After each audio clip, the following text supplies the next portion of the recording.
بسم الله الرحمن الرحيم الحمد لله رب العالمين وصلى الله وسلم على نبينا محمد وعلى آله وصحبه أجمعين أما بعد.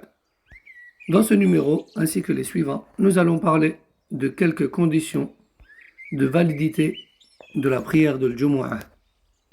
Tout d'abord, la khutbah, c'est-à-dire le discours de l'Jumu'ah.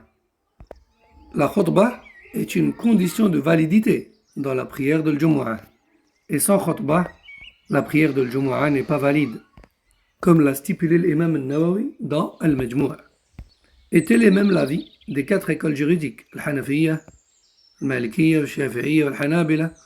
Il y a même un consensus là-dessus, comme stipulé par Al-Mawardi dans son livre Al-Hawi Al-Kabir, ou encore Ibn Abd al-Barr dans l'Istidhkar, ou encore Ibn Qudama dans Al-Mughni.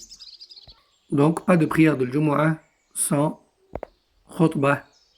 D'ailleurs, Allah dit clairement dans Surat Al-Jumu'ah, dans le 9e verset qui a pour sens: ô vous les croyants, si l'appel à la prière est effectué le jour du vendredi, alors précipitez-vous au rappel d'Allah. Précipitez-vous au rappel d'Allah. Et les savants ont dit le rappel d'Allah, c'est le contenu de la khutbah. Donc, c'est une obligation vu que le verbe est à l'impératif. Précipitez-vous au rappel d'Allah.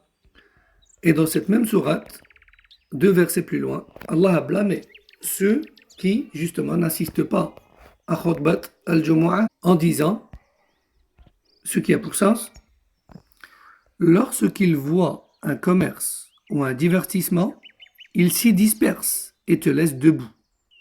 Dis-leur, ce qui est auprès d'Allah est bien meilleur que le divertissement et le commerce.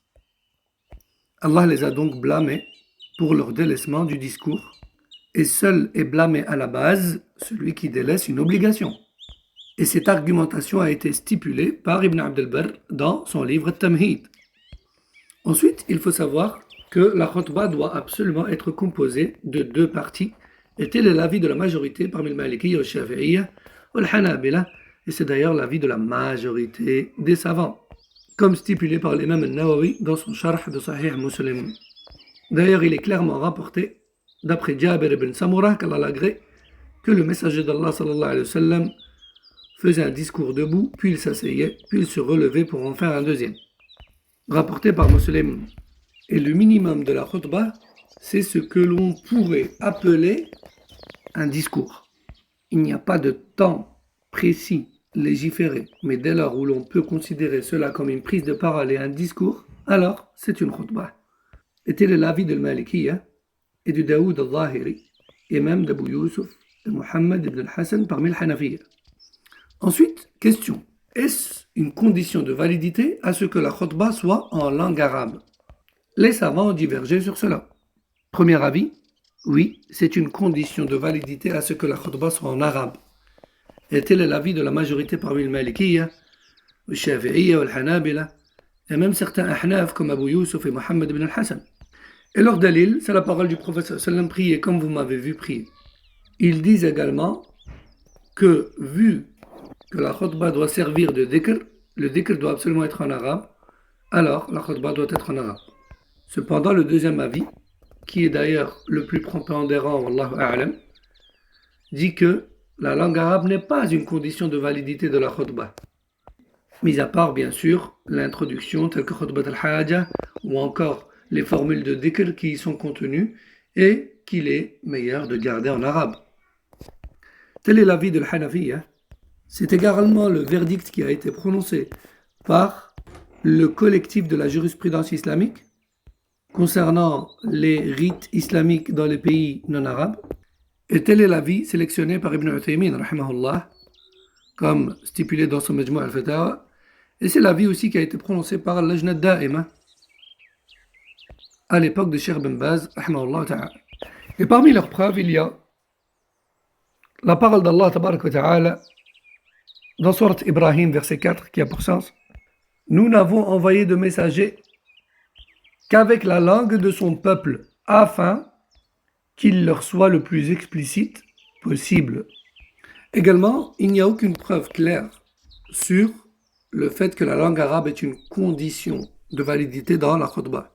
Et le prophète sallallahu alayhi wa sallam parlait en arabe, car c'est sa langue et la langue de son peuple.